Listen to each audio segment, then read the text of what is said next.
pessoal, então vamos para a última fase do nosso processo de implementação do RCM, que é a parte de auditoria em RCM. Nós já vimos toda a nossa trajetória da etapa zero de adequação, a preparação, seleção da equipe que vai trabalhar, quem que vai patrocinar, a seleção do sistema de coleta de informações, a análise dos modos de falha e efeitos de suas criticidades, que é o FEMECA, a seleção das funções significantes e classificação de seus modos de falha, a seleção das tarefas de manutenção aplicáveis e efetivas, definição dos intervalos iniciais e o agrupamento das manutenções, redação do manual de implementação, acompanhamento e realimentação, e agora um pouco sobre auditorias e as conclusões do nosso trabalho. A auditoria é uma das ferramentas mais importantes que nós temos nos processos internos e externos de gestão de qualquer organização. Existem vários níveis de auditorias, mas se você não auditar, você não consegue compreender e entender o que está acontecendo no teu sistema. E se a implementação, voltando para o caso do RCM, está sendo bem implementado ou não.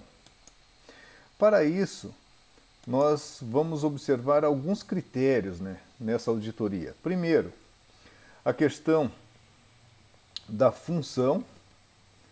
Então a função é muito importante que ela esteja bem identificada. Isso em todo o nosso curso a gente falou, que se você define bem a função, está bem respaldado nisso, facilita o andar da análise nas próximas fases. Aí, além da função, a falha funcional, a identificação dessas falhas para cada uma das funções, os modos de falha, identificando os motivos de cada falha, as consequências, muito importante ter esse cuidado de avaliar as consequências das falhas, que é o mote do que baseia a filosofia da manutenção centrada em confiabilidade, onde não estou preocupado tanto com o equipamento como a função que o equipamento está desenvolvendo. Isso para mim é mais importante. E por que essa função é importante? Porque quando eu perco essa função, eu tenho algumas consequências. E essas consequências podem ser tanto de acidentes operacionais, acidentes com pessoas, acidentes ambientais, ou perda de matéria-prima, perda de produção e perda de dinheiro para todos esses casos aí. Então eu tenho que tomar muito cuidado com relação às consequências, avaliar muito bem isso daí. O processo de seleção, quais os critérios de seleção das atividades de manutenção. Então nós vimos uma hierarquia para a seleção desses critérios de manutenção. As atividades programadas, classificação dessas atividades. E também nós começamos a ver as inspeções preditivas, os critérios que foram adotados para elas, as substituições preventivas, as restaurações preventivas, as inspeções funcionais, mudanças de projeto, reparos funcionais, todos essas ações sendo avaliadas dentro de determinados critérios. Qual ferramenta estatística, qual equipamento, qual formulação estatística foi usada para isso também. Então a auditoria busca dar uma mapeada em todo esse processo para entender como ele foi realizado. Para que isso? Além de garantir que todas as etapas sejam realizadas, também serve de base para a gestão de conhecimento quando for aplicar em novas áreas, novos equipamentos, novos sistemas. Os principais não conformidades encontradas que nós temos são, na questão das funções, é falta de definição de um contexto operacional, é exclusão de funções, formato inadequado da definição dessas funções, funções com padrões de desempenho não aprovadas pelo usuário. Então esses são os 4 quesitos que mais a gente encontra nas auditorias.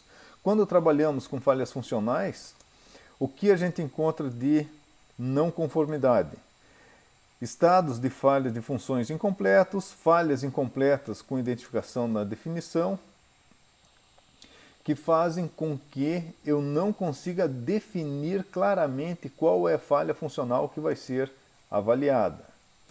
Da mesma forma, os modos de falha, a exclusão de modos prováveis de falha, então é feita uma avaliação muito superficial, modos improváveis na visão dos usuários ou proprietários, modos inadequados para a identificação da política de gestão de manutenção, exclusão de modos de falha já ocorridos, ocorreu e você excluiu dizendo nunca mais vai acontecer, sem uma análise mais criteriosa, exclusão dos modos gerenciados dos programas de manutenção, a exclusão dos modos que jamais ocorreram, mas não foi pensado, então você tem que fazer uma análise um pouquinho mais aprofundada e completa, exclusão de modos provocados por operadores, exclusão de modos provocados por mantenedores, exclusão de modos oriundos de falha de projeto. Então, todas esses aspectos a gente encontra nos modos de falha. E como vocês podem perceber, isso daqui é muito técnico e com certa profundidade de conhecimento. Então, quem faz uma auditoria de RCM, ele tem que conhecer minimamente os processos. E o que a gente vem acompanhado ao decorrer dos últimos anos é justamente essa profissionalização nas auditorias. Então, as auditorias também têm que ser aprofundado. Há um tempo atrás, quando se fazia auditoria em manutenção, ele perguntava, você tem plano de manutenção preventiva? Ele diz, tenho. Mostrava uma planilha, um software que fazia essa gestão e ele dava conforme ia embora. Hoje ele pede o plano, ele quer ver um plano, quer ver as ações de bloqueio, quer ver as corretivas decorrentes de uma preventiva, ou seja, o auditor também se tornou um especialista, para que mantenha o nosso sistema também o mais confiável possível, né? Descrição dos efeitos amenizados, consequência de falha. Descrever os efeitos amenizando a tarefa de manutenção existente, descrição de efeitos insuficientes, então essas são as não conformidades que nós encontramos, para definir a sua recomposição também, além das consequências, como que eu reponho. No processo de seleção, o que a gente encontra mais são falta de separação das consequências das falhas ocultas das evidentes, então está tudo misturado, o que é falha oculta, o que é falha evidente. Falta de separação das consequências de seguranças das econômicas, consequências alteradas por tarefas de manutenção existentes também. Então, todos esses processos de seleção aqui, por isso que a gente classifica e tem aquela matriz de decisão para saber se a falha é oculta ou evidente, se afeta questões de segurança ou só econômica. Então, essa classificação é importante, muito importante e muito significativa neste processo. Seguindo, nós temos as atividades programadas, processo ignora a evolução da probabilidade condicional da falha, o processo ignora a aplicabilidade e efetividade dessas atividades, não é visto uma atratividade econômica dessas ações, os processos consideram atividades já existentes como estabelecidas, então, isso daqui já tem, não vou nem colocar, coloque, porque você às vezes está fazendo uma revisão e você pode esquecer na mudança do teu plano de manutenção, dessas atividades já existentes também. Então, coloque todo o plano, um plano completo, e depois você repassa para o seu sistema. As inspeções preventivas, o que eu estou vendo?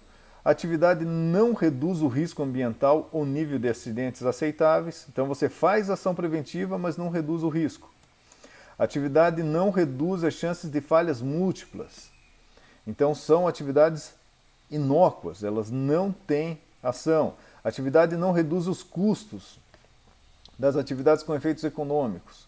Então, todas essas atividades que não têm uma efetividade na sua aplicação também têm que ser retiradas do plano. As inspeções preditivas, nós temos falta de definição da falha potencial. Eu não sei o que é uma falha potencial ou qual é a falha potencial que eu estou monitorando.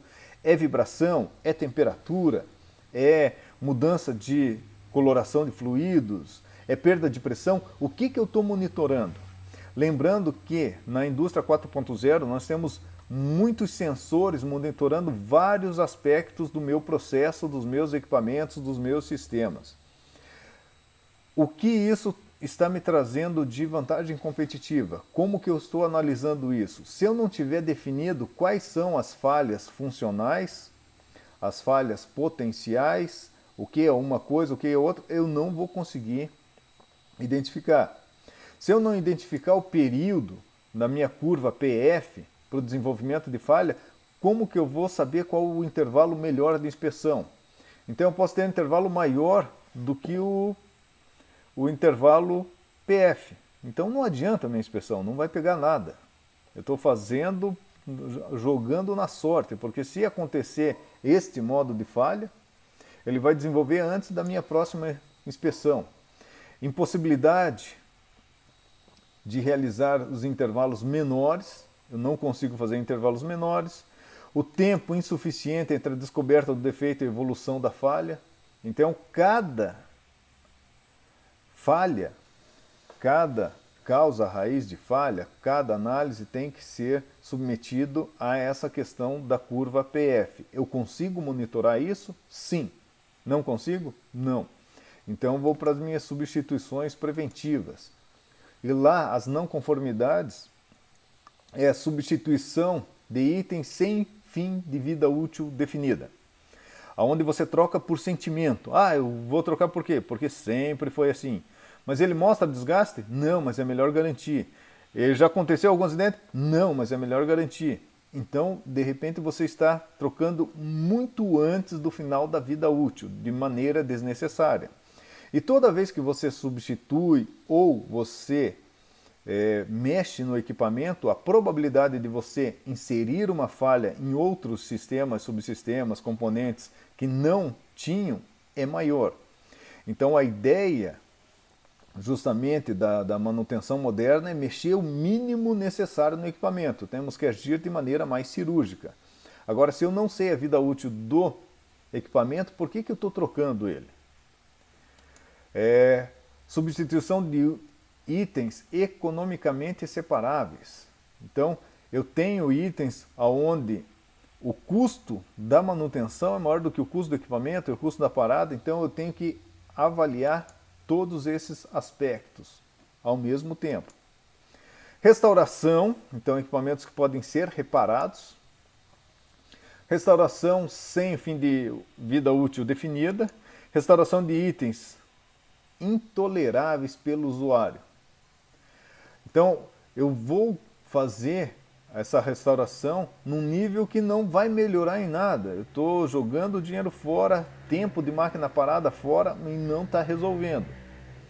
Então, nesse caso, ou eu substituo de vez, não faço essa restauração, eu não tenho tecnologia, eu não tenho fornecedores que conseguem fazer isso. Então, é mais em conta fazer a substituição do que fazer um reparo ruim, uma restauração ruim. Ainda, em relação às inspeções funcionais. As inspeções não reduzem a probabilidade de falha múltipla. Eu faço a inspeção e passa descoberto um monte de falhas ocultas que eu não consigo fazer, porque eu tenho falhas múltiplas ainda dentro. As inspeções insuficientes para confirmar a funcionalidade do sistema. Eu, em vez de fazer uma inspeção mesmo, eu faço uma visita na área. Dou uma passeada por lá. Não, eu tenho que ter critérios bem definidos, o que ver. O que é certo, o que é errado, quais as distâncias, quais as tolerâncias, qual a expertise do inspetor, quais instrumentos que ele usa. A inspeção pode deixar a função inoperante. Então, inspeções que deixam a função inoperante. Eu tenho que desligar o sistema para fazer a inspeção e daí naquele tempo eu estou produzindo sem essa cobertura. Não é interessante. Murphy diz, é nesse dia que vai dar um BO e grande. Inspeção, impossibilidade de execução da inspeção nos intervalos especificados. Eu não consigo fazer dentro desse intervalo. Então, a minha programação já vai sair errada, né? Com relação à mudança de projeto, uma ausência de análise de atividades de manutenção aplicáveis e efetivas. Então eu faço meio no grito, meio atropelando tudo. Eu preciso, toda vez que vou mudar um projeto, que deve ser uma das últimas coisas que você tem que fazer na tua área em relação à manutenção, eu tenho que ter um escopo muito amplo de saber quais as consequências dessa alteração em todo o meu processo, em toda questão legal, de legislação. A permanência do projeto com riscos também combatidos pela manutenção é o princípio básico da terrotecnologia, onde a manutenção tem que participar dessas decisões de novos projetos, de novas aquisições, pensando na questão de mantenabilidade, a facilidade de se executar essa manutenção e pensando também nos erros que outros projetos já trouxeram e foram consertados na área. Então, com a presença da manutenção, representantes da manutenção nessas decisões de projeto, os erros são minimizados, são mitigados. Mudanças de projeto mais dispendiosa do que a manutenção do projeto. Então, tem coisas que são tão proibitivas que você tem que construir uma nova planta para fazer essa mudança. Então não compensa, né? Está indo pelo caminho errado. E os reparos funcionais, reparos programados em item com risco de segurança, eu não posso rodar itens de segurança até falhar. Então se eu coloquei como reparo funcional algum item onde tem um risco de segurança, está errado.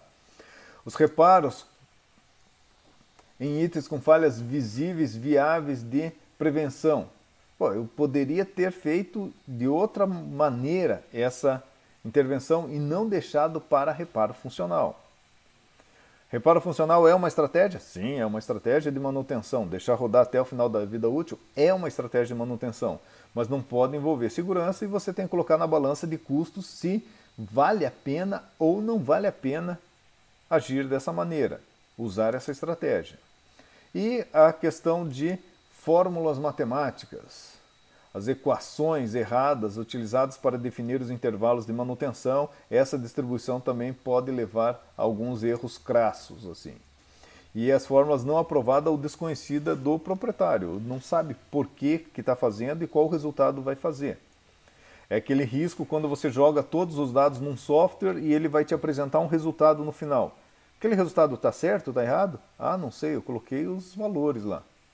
Mas colocar as dimensões corretas, folgas corretas, se você digitou um número errado, o que ele vai fazer? Ele vai te dar um resultado também. Então tem que tomar muito cuidado quando você for trabalhar em plataformas de cálculo, plataforma de tomada de decisão através da alimentação. Essa alimentação de dados tem que ser muito confiável. E aí vem análise de conformidade. Como que a gente faz essa auditoria? Usando a SAE JA 1011. Em 5 critérios aqui. Primeiro critério, saber se ele é correto. Então, auditado em conformidade com o conceito normalizado. É conforme a descrição do conceito que ele foi feito, então está correto. Ele está documentado? Foi registrado o arquivo em formato permanente e prazo fixo? Ele foi revisado? Alguém revisou esse documento? Tem periodicidade de quando esse documento é revisado e ele está sendo acompanhado? Ele foi auditado, conferido por auditor independente e interno? ele foi divulgado ou informado e disponibilizado pelos interessados, eles têm acesso fácil, ele entra num drive, entra numa senha, entra numa pasta, ele consegue ter esses dados. E ele sabe que tem acesso a esses dados, que às vezes você disponibiliza, mas não divulga, não comunica. Então também não refresca muita coisa. Outra coisa que nós temos, listas de não conformidades, que normalmente são encontradas. No correto, se está agindo correto, qualquer não conformidade dos 14 aspectos apresentados antes. Então dá um pente fino em cada um daqueles aspectos de função, falha funcional, tipo de manutenção, e ver se ele tem alguma não conformidade. Na parte documental, é falta do documento ou arquivamento inadequado, eu não consigo me achar essa documentação. Ah, é o sistema da bomba X. Você tem o código dessa bomba? Eu consigo acessar no histórico de falha no meu sistema como que essa bomba se comporta? Eu consigo achar no meu almoxarifado a nota de compra dessa bomba? Essa bomba está em garantia? Ela já foi rebobinada? Eu tenho essas informações? É tudo parte da documentação. Revisado, ausência de periodicidade de revisão, auditado, ausência das auditorias e a divulgação precária. Dentro desse contexto ainda, um exemplo que nós temos, que está lá no livro do Ioni Patriota, é o seguinte: eu vou pegar cada uma dos aspectos. Funções. Funções, um dos itens de funções que eu vou avaliar é definição do contexto operacional da instalação. É a norma SAI JA 5.1 que eu estou usando, beleza. Ele está correto? Ele está documentado? Ele está revisado? Ele está auditado? Ele foi divulgado? Então você só vai marcando um xizinho aqui e depois você faz o total de pontos. No máximo você vai ter 5. Cada não conformidade deixa em branco e ele vai caindo a tua nota e faz uma observação aqui, ó. Faltou divulgação, não foi bem descrito o contexto operacional, e você faz isso para os 14 itens. E vai te dar um radar. Você vai construir um radar e saber aonde que você está devendo nessa tua implantação do RCM. O que a auditoria identificou de pontos de melhoria para o teu processo, onde tem que ter uma atenção maior. Nós vimos no decorrer dessa disciplina que são várias etapas para serem seguidas, muitas das etapas é extremamente lógica a sua aplicação, só que tem que ter um cuidado na hora de prescrevê-las. Para a manutenção, para o grupo de manutenção, para a alta administração, eles têm que estar participando desse processo, entendendo esse processo, devido aos custos envolvidos, tanto custos financeiros de compra de equipamento, algum sistema, alguma consultoria externa, algum treinamento externo, como internamente o HH dispensado pela equipe para implementar. E outra coisa, nós temos que combater a resistência interna da própria empresa e do próprio setor, que é o que acontece lá. Todo mundo olha, nós precisamos melhorar, precisamos melhorar. Então tem aquela charge famosa assim, quem quer mudança? Uau, todo mundo quer mudança. E daí você pergunta, faz a próxima pergunta, e quem quer mudar? Aí ninguém está muito disposto, não, é muito difícil, nessa empresa não dá, a nossa cultura, o nosso sistema, o nosso não sei o quê, estamos muito apurados, tem pouca gente, tem muita gente e tal. Desculpas. Se querem melhorar o processo em que vocês se encontram, deixar mais uma vez, já que sou formado em física, né? Mais uma vez a mensagem atribuída a Einstein, que é loucura se comportar da mesma maneira e esperar um resultado diferente. Se o que vocês têm hoje não é bom o suficiente, então tem que fazer uma estratégia diferente. E essa estratégia para manutenção, estou falando da área de manutenção, que é onde eu labuto já há algum tempo. A metodologia do RCM te dá uma solidez muito grande nos planos de manutenção, desde que bem implementado. Então, continue firme, não desanime. Toda mudança de processo, de de sistema. Você que é o gestor, é o facilitador, é o coordenador, tem que ter um fôlego de maratonista, porque os resultados são para longo prazo, para médio e longo prazo, nada de imediato, mas você tem que saber aonde quer chegar e puxar essa turma para que o trabalho seja feito. Agora, se você desanimar, se você for corredor de 100 metros, corre 100 metros, já está exausto, foi todo o seu melhor ali, nem comece, que você não vai conseguir atingir os objetivos. Mas asseguro, se você fizer, os resultados vão aparecer e você profissionalmente vai crescer muito, vai aprender muito e a sua equipe vai aprender muito. A gestão de conhecimento é construída junto em todo esse processo do RCM. Um abraço a todos e até a próxima.